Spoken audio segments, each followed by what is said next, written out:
저는 오랫동안 좋은 크리스천이 되려면 모든 부탁에 예라고 대답해야 한다고 생각했습니다. 누가 도움을 요청하면 무조건 들어줘야 하고 내 시간과 에너지가 바닥나도 거절하면 안 된다고 믿었죠. 거절할 때마다 죄책감이 밀려왔습니다. 예수님이라면 이렇게 안 하셨을 텐데 라는 생각에 잠을 설친 적도 많았어요. 그런데 어느 날 복음서를 다시 읽다가 충격적인 장면을 발견했습니다.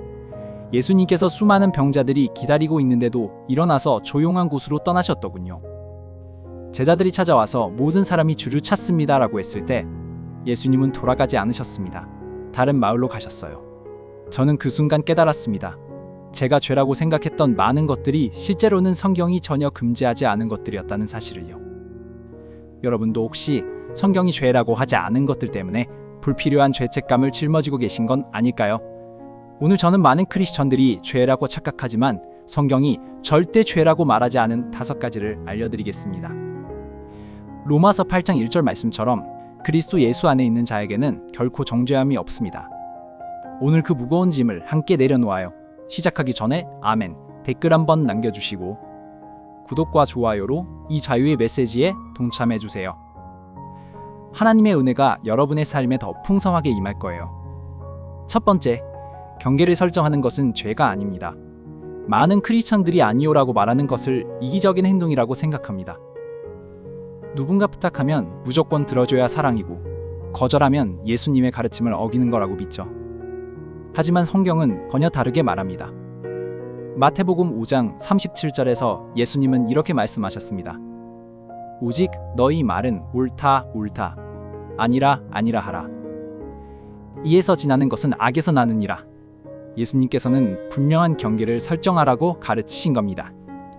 예와 아니오를 명확하게 말하는 것이 오히려 정직한 것이고 애매하게 끌려다니는 것이 문제라는 거죠. 잠언 4장 23절도 보세요.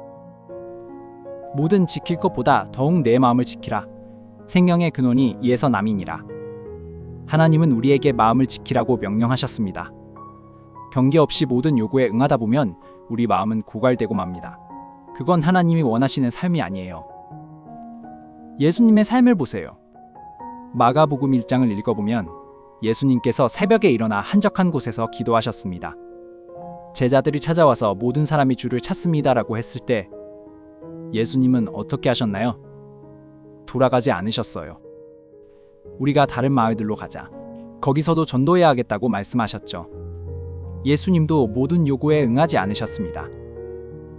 여러분이 번아웃 상태에서 억지로 봉사하는 것보다 건강한 상태에서 진심으로 섬기는 것이 하나님께 더 기쁨이 됩니다. 경계를 설정하는 것은 이기심이 아니라 지혜입니다. 오늘부터 아니오라고 말할 때 죄책감을 느끼지 마세요. 두 번째, 적당한 음주는 죄가 아닙니다. 이 부분에서 많은 분들이 불편해하실 수 있어요.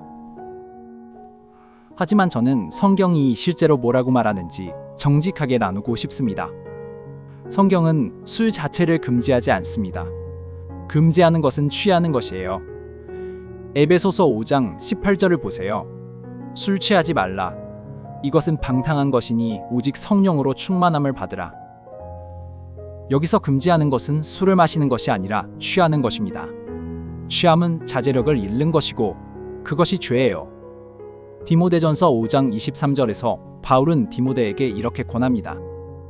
이제부터는 물만 마시지 말고 내 위장과 자주, 나는 병을 위하여 포도주를 조금씩 쓰라. 바울이 목회자에게 포도주를 권했습니다. 만약 술 자체가 죄라면 이런 권면이 가능했을까요? 그리고 예수님의 첫 번째 기적을 기억하시죠?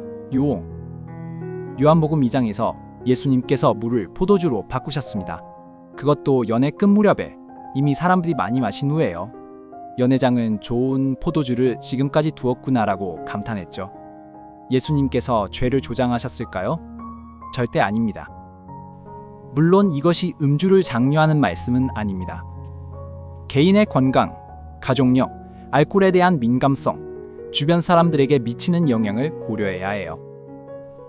고린도전서 10장 23절처럼 모든 것이 가하나 모든 것이 유익하지 아니하고 모든 것이 가하나 모든 것이 덕을 세우지 아니하느니라는 원칙을 기억해야 합니다. 핵심은 이겁니다. 술을 전혀 안 마시는 것도 좋은 선택이고 적당히 마시는 것도 성경적으로 허용된 선택입니다. 다만 술에 취하는 것, 술에 지배당하는 것은 죄입니다. 적당한 음주 자체로 죄책감을 느끼고 계셨다면 그 짐을 내려놓으셔도 됩니다. 세 번째, 목사님과 다른 의견을 가지는 것은 죄가 아닙니다. 어떤 교회에서는 목사님의 말씀에 의문을 제기하면 권위에 불순종하는 것이라고 가르칩니다. 목사님이 하시는 말씀은 곧 하나님의 뜻이니까 무조건 따라야 한다고요. 하지만 성경은 이와 정반대를 가르칩니다. 사도행전 17장 11절을 보세요. 베레아 사람들에 대한 기록입니다. 베레아에 있는 사람들은 데살로니가에 있는 사람들보다 더 너그러워서 간절한 마음으로 말씀을 받고 이것이 그러한가 하여 날마다 성경을 상고하므로 베레아 사람들이 칭찬받은 이유가 뭔가요? 바울의 말을 듣고 정말 그런가? 하며 직접 성경을 확인했기 때문입니다. 사도 바울의 말씀도 성경으로 검증했어요. 더 놀라운 장면이 있습니다. 갈라디아서 2장 11절에서 바울은 이렇게 기록합니다. 게바가 안디옥에 왔을 때에 책망받을 일이 있기에 내가 그를 대면하여 책망하였노라. 게바는 베드로의 다른 이름이에요. 바울이 예수님의 수제자인 베드로를 공개적으로 책망한 겁니다. 왜요? 베드로가 유대인들 앞에서 이방인 성도들과 식사하지 않는 미선을 보였기 때문이죠. 베드로는 예수님께 직접 네가 그리스도여 살아계신 하나님의 아들이라는 고백을 받으신 분이에요. 그런 베드로도 틀릴 수 있었고 바울은 그것을 지적했습니다. 여러분의 목사님은 훌륭한 분일 거예요. 하지만 그분도 사람입니다. 실수할 수 있고 잘못 해석할 수 있어요. 목사님의 말씀을 듣고 정말 성경이 그렇게 말하나? 하며 직접 확인하는 것은 불순종이 아니라 성숙한 신앙입니다. 베레아 사람들처럼요. 네 번째, 돈을 벌고 성공하는 것은 죄가 아닙니다. 부자가 천국에 가기는 낙타가 바늘기로 지나가기보다 어렵다는 말씀 때문에 많은 크리스천들이 돈을 버는 것 자체를 죄악시합니다. 성공하면 왠지 세속적인 것 같고 가난해야 영적인 것 같은 느낌이 들죠. 하지만 이것은 성경 전체를 보지 못한 오해입니다. 디모데전서 6장 10절을 정확히 읽어보세요. 돈을 사랑함이 일만 악의 뿌리가 되나니. 여기서 문제는 돈이 아니라 돈을 사랑함입니다. 돈 자체가 악이 아니에요. 돈을 우상으로 삼고 돈 때문에 하나님을 뒷전에 두는 것이 문제인 거죠. 성경에 나오는 믿음의 사람들을 보세요. 아브라함은 엄청난 부자였습니다. 창세기에 보면 그의 재산이 상세히 기록되어 있어요. 욥도 동방에서 가장 부유한 사람이었죠. 하나님께서 직접 의로운 자라고 칭찬하셨던 바로 그 욥이요. 솔로몬의 부는 말할 것도 없고 신약에서도 아리마대 요셉은 부유한 사람이었는데 예수님의 시신을 자기 무덤에 모셨습니다. 잠언 10장 4절은 이렇게 말합니다. 손을 게으르게 놀리는 자는 가난하게 되고 손이 부지런한 자는 부하게 되느니라. 부지런함으로 인한 부는 오히려 칭찬받을 일이에요.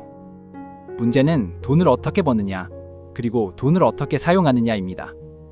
정직하게 벌고 나누며 살고 하나님 나라를 위해 사용한다면 부는 축복입니다. 돈이 많아서 더 많은 선교사를 후원할 수 있고 더 많은 어려운 이웃을 도울 수 있다면 그것은 하나님께 영광이 되는 일이에요. 가난한 것이 거룩한 게 아닙니다. 돈에 대한 마음의 태도가 중요한 거예요. 성공을 향해 노력하면서 죄책감 느끼지 마세요. 하나님은 우리가 번성하기를 원하십니다. 다섯 번째, 의문을 품고 질문하는 것은 죄가 아닙니다. 왜 하나님은 이런 일을 허락하셨을까? 왜 기도해도 응답이 없을까? 이 교리가 정말 맞는 걸까? 이런 질문을 하면 믿음이 없는 것처럼 느껴지시나요? 의심하면 죄라고 배우셨나요? 성경은 그렇게 말하지 않습니다. 시편을 읽어보세요. 다윗이 얼마나 많은 질문을 하나님께 던지는지. 시편 13편 1절에서 다윗은 이렇게 외칩니다. 여호와여, 주의 얼굴을 나에게서 언제까지 숨기시나이까? 하나님의 마음에 합한 자라고 불린 다윗이 이런 질문을 했어요. 욥은 어떤가요? 의로운 사람 욥은 수십 장에 걸쳐 하나님께 따지고 질문합니다. 왜 제가 태어났습니까? 왜 악인은 잘 되고 의인은 고통받습니까? 하나님은 욥을 책망하셨을까요? 아니요. 욥기 마지막에 하나님은 욥과 대화하시고 욥의 친구들에게 너희가 욥처럼 바르게 말하지 못했다고 하셨습니다. 예수님의 제자 도마도 보세요. 부활하신 예수님을 직접 보기 전까지는 믿지 않겠다고 했죠. 예수님께서 그를 믿음 없는 자라고 정죄하며 내쫓으셨나요? 아닙니다. 예수님은 도마에게 직접 나타나셔서 상처를 만져보라고 하셨어요. 의심하는 자에게 증거를 보여주신 겁니다. 질문하지 않는 믿음은 성장하지 않습니다. 의문을 품고 답을 찾고 씨름하는 과정에서 믿음이 더 깊어져요. 그냥 믿어가 아니라 찾으라, 구하라, 두드리라가 예수님의 가르침입니다. 정직한 질문은 믿음의 적이 아니라 믿음의 동반자입니다. 오늘 우리는 5가지를 살펴봤습니다. 경계를 설정하는 것, 적당한 음주, 지도자와 다른 의견을 갖는 것, 돈을 벌고 성공하는 것, 그리고 질문하고 의심하는 것. 이 모든 것은 성경이 죄라고 말하지 않은 것들입니다. 많은 크리스천들이 사람들이 만든 규칙, 교회 전통, 문화적 기대 때문에 불필요한 죄책감 속에 살아갑니다. 하지만 로마서 8장 1절은 분명합니다. 그리스도 예수 안에 있는 자에게는 결코 정죄함이 없습니다. 하나님이 정죄하지 않으신 것을 우리가 스스로 정죄할 필요가 없어요. 오늘 여러분께 도전을 드리고 싶습니다. 지금 여러분이 죄책감을 느끼고 있는 것들을 돌아보세요. 그것이 정말 성경이 금지한 것인가요? 아니면 누군가가 만든 규칙인가요? 성경을 직접 펴서 확인해 보세요. 데레아 사람들처럼요. 이 영상이 여러분의 마음에 자유를 가져다 주었다면 같은 짐을 지고 있는 분들에게 공유해 주세요. 댓글로 여러분이 내려놓게 된 불필요한 죄책감이 무엇인지 나눠주시면 좋겠습니다. 서로의 이야기가 큰 위로가 될 거예요. 성경에 기반한 참된 자유의 메시지를 더 받아보시려면 구독 부탁드립니다. 하나님은 우리를 정죄하시려는 분이 아니라 자유케 하시려는 분입니다. 요한복음 8장 32절 말씀처럼 진리가 여러분을 자유롭게 할 것입니다. 하나님의 은혜와 평강이 여러분과 항상 함께 하시길 축복합니다.